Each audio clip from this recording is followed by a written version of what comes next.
তাহলে তারা যদি এরকম করে যদি আমাদের সুষ্ঠু বিচার না করে দেয় তাহলে হলো বলো দেখি, আসামি যদি আমার ছেলে হয়েও থাকে তাহলে আমাদের প্রথমে ঢুকে বলবে যে আমরা আসামি খুঁজতে আসছি। তারা তো কিছুই বলছে না, না বলে এলো কথাটি শুরু করেছে ভাঙচুর করতে। তো এগুলা কি ডিবির ওসি শিখাই দিছে যে এদের বাড়িতে যাই আসামি ধরে তোমরা এলো পথে ঢেলে ভাঙচুর করো? তা তো শিখা দেবে না। এগুলো তাহলে এগুলো কেন করছে?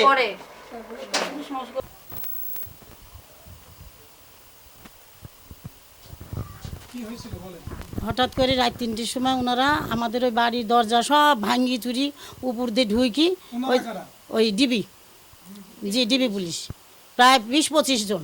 তাদের হাতে রামদা ছিল, কুড়োল ছিল, তারপর আপনার লাঠি ছিল, বড় বড় লাঠি ছিল, সমস্ত জালনা দরজা ভাঙিয়ে ওনারা ঢুকে। ওনারা ঢোকার পরেই এলোপাতারই মনে করেন আগে না ঢুকি কারো কথা জিজ্ঞেস না করি সমস্ত ঘরগুলোতে ওনারা ভাঙিয়ে ফেলেছে। হাতে পায়ে ধরেছি, তারপরেও ওনারা ধরেন ভাঙ্গা শুরু করেছে। জিজ্ঞেস করলাম আপনারা কারা, হঠাৎ করে কেন আসলেন, কীভাবে ভাঙছেন, তারপরেও মনে করেন ওনারা ভাঙছে, ভাঙচুর করতেই আছে।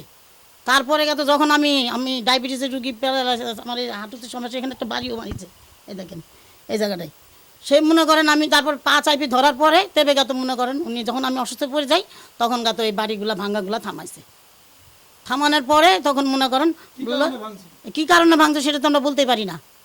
আমাদের তো বলবে যে এই কারণে আমরা ভাঙছি বা এর জন্য আমরা আসছি, সেটা তো আমরা বলতেই পারি না। হঠাৎ করে আইসি আক্রমণ শুরু করছে। দরজা মনে করেন চারিদিক থেকে যে এই দরজাটা পর্যন্ত ভাঙিছে, ভাঙিয়ে ওদিক দিয়ে জালনা দিয়ে ঢুকিছে, ঢুকি ওই গাছের উপর দিয়ে সুখ দিয়ে উইটি আমার এই মেন গেট খোল তবে উইটি মনে করেন মেন গেটটা খুলে দিছি। তখন সাথে সাথে যাই কিছু লোক গেছে এদিকে ভাঙতে, একজনা ভাঙছে গাড়ি, 5-6 জনা গেছে এই ভাঙতে, আর একজন আমার একটা ঠ্যাঙের মধ্যে মারিছে বাড়ি।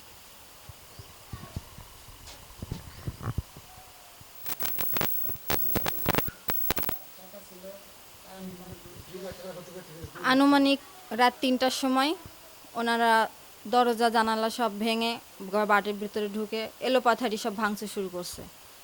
পরে যে গাড়ি ছিল, গাড়িতে হাতে রামদা ছিল, দা ছিল, সেগুলো দিয়ে সব অনেক ক্ষয়ক্ষতি হয়েছে আমাদের। আমার রুমে ঢুকে আমার ছোট ছোট 2টা বাচ্চা ছিল, তারাও অনেক ভয় পাইছে।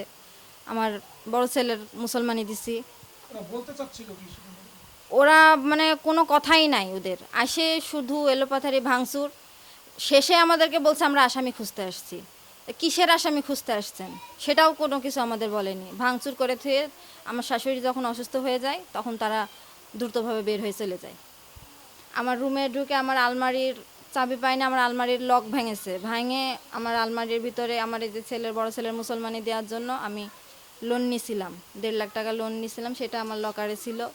তারা ওটা ভেঙে আমার টাকাগুলো নিয়ে নিছে। আমার কিছু গয়না ছিল, প্রায় 2-2.5 ভরি মতো গয়না ছিল, সেগুলো নিয়ে নিছে। সব কিছু নিয়ে তারা মানে ডাকাতের মতো একটা আচরণ করে বাসার থেকে বের হয়ে গেছে। এরকম অবস্থা, আমরা কিছু বুঝে ওঠার আগেই তারা এরকম সব কিছু এলোপাথারিভাবে শেষ করে দিয়ে গেছে। আমার ছোট ছোট বাচ্চা 2টা অনেক ভয় পেয়েছে, আজকে তারা অসুস্থ হয়ে গেছে ভয়ে।